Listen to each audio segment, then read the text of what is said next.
Destined জাৰ্নিৰ প্ৰতিজন পুৱাৰ সম্ভাষণে আৰম্ভ কৰিছোঁ 11 মাৰ্চ মংগলবাৰ ৰাশিফল। নমস্কাৰ, মই এষ্ট্ৰলজাৰ অপূৰ্ব জনক দত্ত।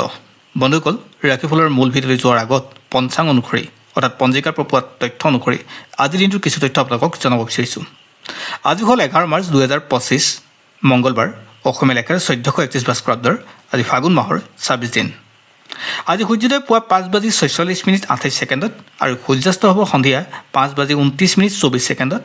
তিথি হ'ব শুক্লা দ্বাদশী তিথি, নক্ষত্ৰ হ'ব অশ্লেষা, যোগ অতিগন্ধ আৰু কৰণ হ'ল বলৱকৰণ।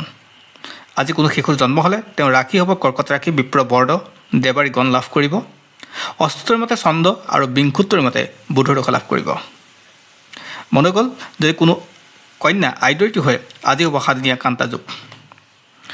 আপোনালোকে যদি আমাৰ এই ভিডিঅ' ফেচবুকত প্ৰথমবাৰ কাৰণে চাইছে পেজটো ফ'ল' কৰি ৰাখিব, আৰু ইউটিউবত যদি চাইছে তেনেহ'লে চেনেলটো ছাবস্ক্ৰাইব কৰি কাষত থকা বেল আইকনটো প্ৰেছ কৰিবলৈ নাপাহৰিব, যাতে অনাগত দিনত আমাৰ এষ্ট্ৰলজিৰ ভিডিঅ'সমূহ আপোনালোকে সহজে পায়। আৰু এষ্ট্ৰলজি সংক্ৰান্তত কিবা আপোনালোকে যদি জানিবলগীয়া থাকে তেনেহ'লে আমাৰ সৈতে যোগাযোগ কৰিব। আমাৰ যোগাযোগ নাম্বাৰ দিয়া আছে। মোৰলোকৰ 12টা ৰাশি আছে। সেই 12টা ৰাশি মীন ৰাশিলৈকে অৰ্থাৎ মেঘ ৰাশিৰ পৰা মীন ৰাশিলৈ এই 12টা ৰাশি আজিৰ দিনটো কেনে যাব তাকে জনাম। গতিকে ভিডিঅ'টো আপুনি শেষলৈকে চাব আৰু পাৰিলে বিভিন্নজনলৈ শ্বেয়াৰ কৰিবলৈ নাপাহৰিব। এতিয়া আহিছোঁ ৰাশিফলৰ মূল অংশলৈ। প্ৰথমে জনাব বিচাৰিছোঁ মেঘ ৰাশিৰ বিষয়ে। যদি আপুনি মেঘ ৰাশিৰ ব্যক্তি হয় আজিৰ দিনটো আপোনাৰ কাৰণে যথেষ্ট শুভ আৰু মংগলময় হ'ব। আপোনাৰ আত্মবিশ্বাস বাঢ়িব, কৰ্মস্থানত পদোন্নতিৰ যোগ থাকিব, ব্যৱসায়ত অগ্ৰগতিৰ যোগ থাকিব, স্বাস্থ্যৰ ক্ষেত্ৰত আপোনাৰ কাৰণে ভাল। গতিকে আজিৰ দিনটো আপোনাৰ কাৰণে ভাল আৰু ছাত্ৰ ছাত্ৰীসকলৰ কাৰণে বিশেষকৈ ভাল হ'ব। ইয়াৰ পিছত আহিছোঁ বৃষ ৰাশিলৈ। যদি আপুনি বৃষ ৰাশিৰ ব্যক্তি হয় তেনেহ'লে আপোনাৰ কথা বতৰাত আজি গুৰুত্ব পাব, অৰ্থাৎ আপোনাৰ কথা বতৰা শুনি যথেষ্ট মানুহে ভাল পাব। আপুনি যদি ৰাজনীতিৰ লগত জড়িত কোনো সংগঠনৰ নেতা হিচাপে আপুনি আছে তেনেহ'লে আজিৰ দিনটো আপোনাৰ কাৰণে যথেষ্ট শুভ আৰু মংগলময়। আপুনি স্বীকৃতি পোৱাৰ দিন আজি। আজি কৰ্মত আপোনাৰ স্বীকৃতি পাব, লাভ পাব, আৰু সমান্তৰালকৈ আপোনাৰ স্বাস্থ্য উন্নত থাকিব আৰু ব্যৱসায়িকভাৱে গ্ৰ'থ হ'ব আৰু পতি পত্নীৰ মাজত আন্তৰিকতা বৃদ্ধি পাব। ইয়াৰ পিছত আহিছোঁ মিথুন ৰাশিলৈ। যদি আপুনি মিথুন ৰাশিৰ ব্যক্তি হয় তেনেহ'লে আজিৰ দিনটো আপুনি সৰু সৰু কথাবিলাকত গুৰুত্ব নিদিব, অৰ্থাৎ ইগন'ৰ কৰিবলৈ যত্ন কৰক। মানসিকভাৱে আপোনাৰ ডিষ্টাৰ্বেঞ্চটো বাঢ়ি যাব আৰু পইচাৰ ক্ষেত্ৰত আপোনাৰ খৰচৰ হাত ধৰি চলিব লাগিব। আজি কিন্তু আপোনাৰ উপাৰ্জনতকৈ খৰচৰ মাত্ৰাটো বহুত বেছি হৈ গৈছে। গতিকে আজিৰ দিনটো আপোনাৰ কাৰণে বৰ এটা পজিটিভ নাথাকে। বিশেষকৈ স্বাস্থ্যৰ লগত আপুনি অলপ সচেতন হ'ব লাগিব। ছাত্ৰ ছাত্ৰীসকলৰ কাৰণে বিশেষভাৱে বৰ উপযোগী নহয়। ইয়াৰ পিছত কৰ্কট ৰাশিলৈ। যদি আপুনি কৰ্কট ৰাশিৰ ব্যক্তি হয় আপোনাৰ ক্ষেত্ৰত যিকোনো কাম নৰম পৰ্যায়ত কৰিবলৈ যত্ন কৰিব, অৰ্থাৎ গৰমে গৰমে যিকোনো কাম বা যিকোনো কথা প্ৰত্যুত্তৰ দিবলৈ যত্ন নকৰিব। ধৈৰ্য আপোনাৰ কাৰণে আজি মহৌষধ হ'ব।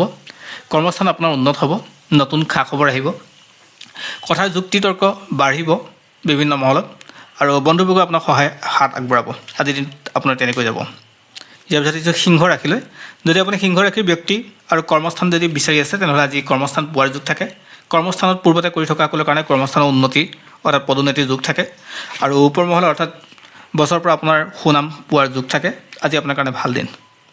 ব্যৱসায় যিসকলে কৰি আছে তেওঁলোকৰ কাৰণে পজিটিভ আহিব, আৰু পৰিয়ালৰ ক্ষেত্ৰত আন্তৰিকতা বৃদ্ধি পাব আৰু ককাই ভাইৰ পৰা সহযোগ পাব আজি। ইয়াৰ পিছত আহিছোঁ কন্যা ৰাশিলৈ। যদি আপুনি কন্যা ৰাশিৰ ব্যক্তি হয় তেনেহ'লে টকা পইচা লেনদেন কৰা আপুনি সাৱধান হ'ব। আপোনাৰ ক্ষেত্ৰত মাটি বাৰী ক্ৰয় কৰাৰ যোগ আছে, কিন্তু সেইখিনি অলপ চাই চিতি কৰিব লাগিব। বহু ক্ষেত্ৰত আপোনাৰ লেনদেন কৰোঁতে সাৱধান হোৱা কথাটো উল্লেখ কৰিছোঁ, তেতিয়া সমস্যা আছে। স্বাস্থ্যৰ বৰ এটা পজিটিভ নাথাকে। দুখ পোৱাৰ তেজ ওলোৱাৰ সম্ভাৱনাটো খুব বেছি হয়, আৰু মতানৈক্য হোৱাৰ যোগ থাকে। ইয়াৰ পিছত আহিছোঁ তুলা ৰাশিলৈ। যদি আপুনি তুলা ৰাশিৰ ব্যক্তি হয় আজিৰ দিনটো আপোনাৰ নতুন খা খবৰে ভৰি পৰিব। আপুনি ভবাৰ দৰে নতুন খবৰে আপোনাক লাভ দিব। স্বাস্থ্য উন্নত হ'ব আৰু যিকোনো কাম আপোনাৰ আজি সহজে হৈ উঠিব। মাত্ৰ আপোনাৰ বুদ্ধি আৰু অলপ ত্যাগ লাগিব। আজি আপোনাৰ কাৰণে ভাল খবৰ আহিব, বিভিন্নজনে আপোনাক সহায়ৰ হাত আগবঢ়াব, কৰ্মস্থানৰ উন্নতি হ'ব, আৰু ঠিক তেনেকৈ আপুনি ৰাজহুৱা কামত ব্যস্ততা আপোনাৰ বাঢ়িব। ইয়াৰ পিছত আহিছোঁ বৃশ্চিক ৰাশিলৈ।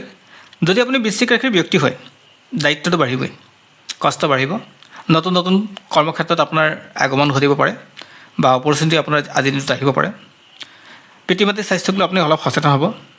ঘৰুৱা সমস্যাবিলাকে কিন্তু অলপ বেমেজালিত পেলাব। ইয়াৰ পিছত আহিছোঁ ধনু ৰাশিলৈ। যদি আপুনি ধনু ৰাশিৰ ব্যক্তি হয় তেনেহ'লে দুই কুল ৰক্ষা কৰি কামবিলাক কৰিবলৈ যত্ন কৰিব, কাৰণ আপোনাৰ কথাবিলাকত সহজে বেয়া পাব পাৰে আন মানুহে। গতিকে কথা কওঁতে অলপ সাৱধান। ঠিক তেনেকৈ আপোনাৰ কৰ্মস্থানটো আপুনি কামবিলাক আপুনি মন দি কৰিবলৈ যত্ন কৰিব। বহু ক্ষেত্ৰত আপোনাৰ কৰ্মস্থানত ইজনে সিজনৰ লগত অঁৰিয়া ৰিখোৱাৰ যোগ থাকে আৰু আনহাতে যি কাম কৰি আছে তাৰ ক্ষেত্ৰত বছৰৰ পৰা আজিও কিন্তু সুনাম পাব। গতিকে আজিৰ দিনটো তেনেকুৱা ধৰণকৈ চলিব। ইয়াৰ পিছত এইটো মকৰ ৰাশিলৈ, যদি আপুনি মকৰ ৰাশিৰ ব্যক্তি হয়, অত্যাধিক আত্মবিশ্বাসে আপোনাৰ কাৰণে আজি কাল হ'ব। যাত্ৰাপথ ঠিকে থাকিব। যাত্ৰাপথ আপোনাৰ দীৰ্ঘ দূৰত্ব অতিক্ৰম কৰিব পৰাকৈ আজি ভাল দিন। ফুৰা চকা ব্যক্তিসকলৰ কাৰণে আজি উত্তম দিন। আজি আপোনাৰ যিকোনো ক্ষেত্ৰতে ফলদায়ক ৰিজাল্ট পাব। গতিকে আজি দিনটো আপোনাৰ কাৰণে ভাল বুলি ক'ব পাৰি আৰু নতুন বিনিয়োগৰ ক্ষেত্ৰত আজি আপুনি কৰিব পাৰে। ইয়াৰ পিছত এইটো কুম্ভ ৰাশিলৈ, যদি আপুনি কুম্ভ ৰাশিৰ ব্যক্তি হয়, আপোনাৰ বন্ধুবৰ্গৰ ওচৰ চুবুৰীয়া আপোনাক যিকোনো ক্ষেত্ৰত আজি সহায় কৰিব। আজি আপোনাৰ কাৰণে লাভান্বিত হোৱাৰ দিন। গতিকে আপোনাৰ ক্ষেত্ৰত লাভ আৰু পইচা পাতি ঠিক ঠাক চলিব। যিকোনো ফালৰ পৰা পইচা মিলিব আৰু পাবলগীয়া পইচা ঘূৰাই পোৱাৰ যোগো থাকে আজি। আজি আপোনাৰ হৰ্ষ উল্লাস আনন্দৰে দিনটো পাৰ হ'ব পৰিয়ালৰ মাজত, বন্ধুবৰ্গৰ মাজত। গতিকে আজি দিনটো ভাল আৰু যিসকলে লেখা মেলা কৰে তেওঁলোকৰ ক্ষেত্ৰতো আজি স্বীকৃতি পোৱাৰ দিন। আৰু শেষত আহিছোঁ মীন ৰাশিলৈ। যদি আপুনি মীন ৰাশিৰ ব্যক্তি হয়, তেনেহ'লে পৰিয়ালক কিছু সময় দিবই লাগিব। পৰিয়ালৰ মাজত আন্তৰিকতা বৃদ্ধি পাব। পিতৃ মাতৃৰ ক্ষেত্ৰত আপুনি অলপ সাৱধান হ'ব। সন্তানৰ পৰা বৰ এটা বেছি আশা নকৰিব। বহু ক্ষেত্ৰত তেওঁলোকৰ পঢ়া শুনাক লৈ আপোনালোকে যি গালি গালাজ কৰিছে সেয়া অলপ কমাই দিব আৰু আপোনাৰ ক্ষেত্ৰত নতুন খা খবৰ ভৰি পৰিব। আৰ্থিক স্থিতি কিন্তু ভাল হ'ব। আপুনি যি ঠাইত যি কাম কৰি আছে তাত আৰ্থিক স্থিতি অৰ্থাৎ আগতকৈ পদোন্নতি হোৱাৰ বা আগতকৈ বেটাৰ হোৱাৰ সুযোগ লাভ কৰিব। গতিকে আজিৰ দিনটো আপোনাৰ এনেকৈ যাব। আপোনাৰ কাৰণে আজি ভাল দিন বুলি ক'ব পাৰি। বন্ধুসকল, এয়াই আছিল আজিৰ দিনটোৰ ৰাশিফল। যিসকলে ৰাশি শুভ বুলি ক'লোঁ তেওঁলোকে নতুন কাম আৰম্ভ কৰিব পাৰিব আৰু যিসকলে ৰাশি শুভ বুলি কোৱা নাই তেওঁলোকে কোনো ক্ষেত্ৰত নতুন কাম আৰম্ভ নকৰে ভাল।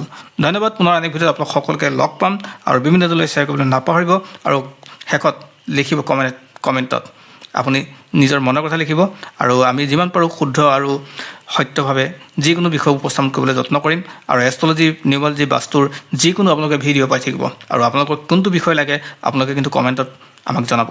ধন্যবাদ।